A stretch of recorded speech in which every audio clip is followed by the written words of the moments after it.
So we're beginning a new series, and the readers of this letter were being persecuted because of their faith in Christ. The Apostle Peter writes this letter to encourage them to stand strong. He encourages them in Christ's example, right, and also with their inheritance in Christ and the hope of his promised return. First Peter is a book of hope.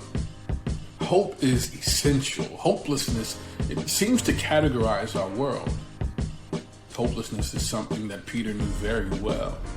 And he wrote this letter from Rome towards the end of his life to a diverse group of both Jews and Gentiles living in what is known as, or what was known as, Asia Minor, which is today modern-day Turkey.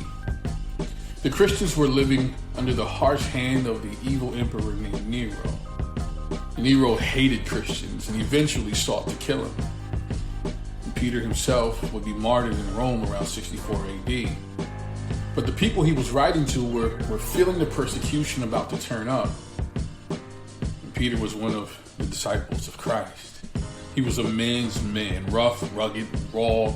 He was the first one to believe and also the first one to disbelieve. He stood strong for Christ and said that he would die for him. And when death came his way, he cowered.